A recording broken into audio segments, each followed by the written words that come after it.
This eerie tale began last spring when I received an unexpected call from my classmate, Jessica.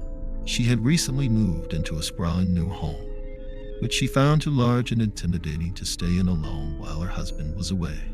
Knowing I had no plans for the upcoming holiday, she invited me to spend a few days with her, and I eagerly accepted the offer, excited to catch up and see her new place. When I arrived, Jessica greeted me with a warm hug, her face brightening up at the sight of an old friend. The house was magnificent. We spent our time moving from room to room, laughing and reminiscing about our college days. Our conversation gradually deepened to matters of life, love, and everything in between. It was during these heartfelt exchanges that I noticed how the house, despite its beauty, seemed overwhelmingly large and eerily quiet, almost swallowing our voices. As the afternoon sun began to wane, casting long shadows through the bay windows, Jessica suggested we explore the upper floors. We ascended the staircase, passing family photos that lined the walls, each step taking us further into our new world. Upon reaching the attic, however, the atmosphere shifted. There were 2 rooms in the attic, and as we exited the first room, I reached out to push open the door of the second. As we approached it, Jessica's usual bubbly demeanor changed subtly. There was a hesitancy in her steps, a slight tremor in her voice as she explained the layout. Her change in demeanor was slight but noticeable, a crack in her otherwise cheerful facade that became more apparent as we neared the attic. She told me we shouldn't look in there. I was instantly curious, wondering if there was something secretive in the room. Jessica seemed panicked and told me it was just a messy storage room. As she spoke, she hastily grabbed my arm and pulled me back downstairs. Although filled with curiosity, I didn't ask further out of politeness. Thus, with Jessica still appearing anxious, we hurried back down, even if it was just a cluttered storage room. What harm could there be in an old friend taking a peek? Jessica's behavior was unusually out of character for such close friends who shared everything. Still, I didn't dwell on the incident and continued chatting warmly with her. Around 1 a.m., after a long conversation had ended and Jessica had retired upstairs, I headed to the guest room downstairs but was too excited by the new environment to feel sleepy. I went to the living room, turned on the TV, and started browsing on my phone, hoping sleep would come. It was during this restless state that I first heard the sounds that would draw me into the night's mysterious events. Is it Jessica dragging the furniture?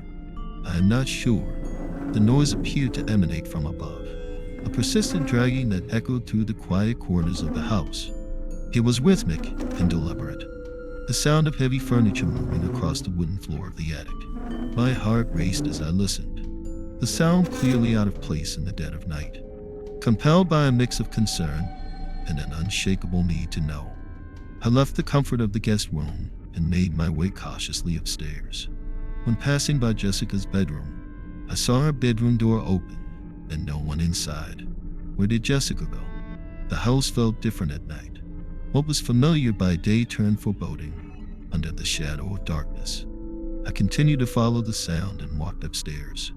Reaching the attic, the absence of illumination was palpable. The darkness seemed almost thick, tangible, as if it could obscure more than just sight. The door to the mysterious second room was slightly ajar, contradicting Jessica's earlier insistence on it being closed. I paused, listening intently. The dragging had ceased abruptly, replaced by sounds that felt heavy with anticipation. I swallowed hard, my throat dry, as beads of sweat formed on my forehead despite the chill in the air. I turned the door knob slightly, pushed the door open, and was greeted by pitch darkness. Alarmed, I thought it unlikely Jessica was working in the dark.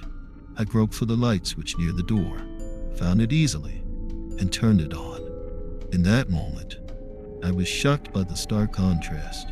The room was not a messy storage area but a spacious and elegantly arranged attic room, with a wicker chair, a low table, partitions, potted plants, and a large sofa, all neatly arranged. Decorative items adorned the walls, making it one of the nicest rooms I had ever seen. I stepped in slowly, disbelieving my eyes, and took a closer look as if to confirm the reality of the scene. Then, a chilling thought struck me. Where was Jessica? The room was empty, and the noise had ceased. As I thought about this, I turned slightly, and my peripheral vision caught a glimpse of an elegant floor mirror. To my surprise, while Jessica had shown me every room, none contained a mirror, yet here was one in the attic. When I looked more closely at the mirror, I was horrified to see that the reflection wasn't my own. The woman in the mirror was looking back at me with a cryptic smile. When I woke up, I found myself lying in Jessica's bedroom, with Jessica anxiously watching over me. She visibly relaxed when she saw I was awake. I immediately told her about the strange occurrences in the attic, but Jessica listened calmly, showing no sign of surprise, as if she had expected all of this.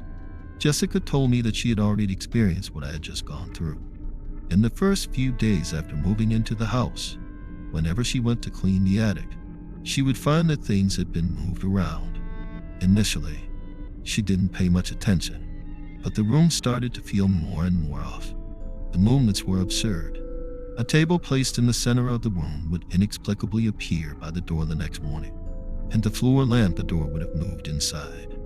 Jessica asked her husband, but he hadn't touched any of the items, and it couldn't have been Jessica who moved them, so they had no choice but to clear out the room.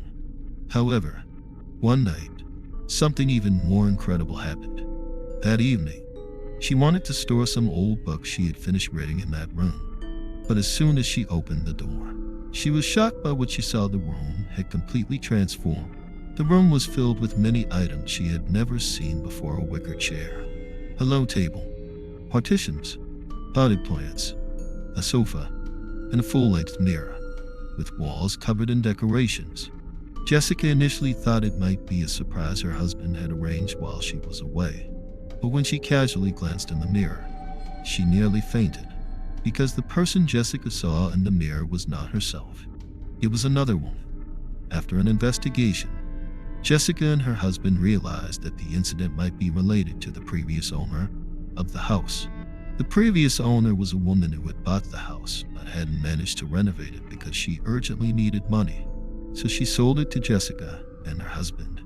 Jessica and her husband found out through inquiries that the woman was in a hurry to sell the house because she needed money for medical treatment. She had a terminal illness, but unfortunately, the money didn't help her. On the very day that Jessica's family moved into the house, the woman died. Later, Jessica and her husband found the original owner's family.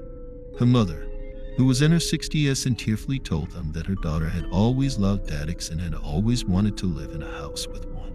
The woman had bought the house because of the attic, and just as she was about to fulfill her lifelong dream, she passed away. As she spoke, the elderly lady shakily took out a stack of drawings.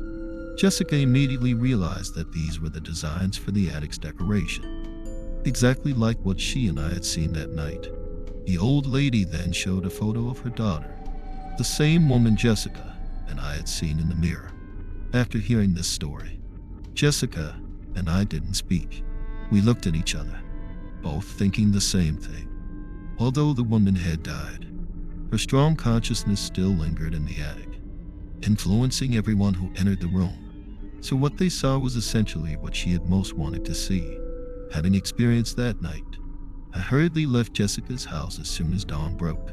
From then on, no matter how many times she invited me, I never went back to her house again. That night, I had already believed the story Jessica had told. However, I suddenly realized that there was no mention of the sound of furniture being dragged in her story. Moreover, in her large house, there was not a single mirror, which sent chills down my spine.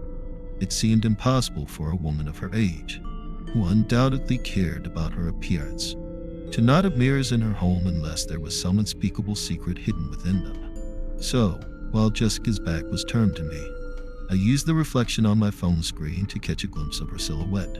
The figure that appeared on the screen was that other woman.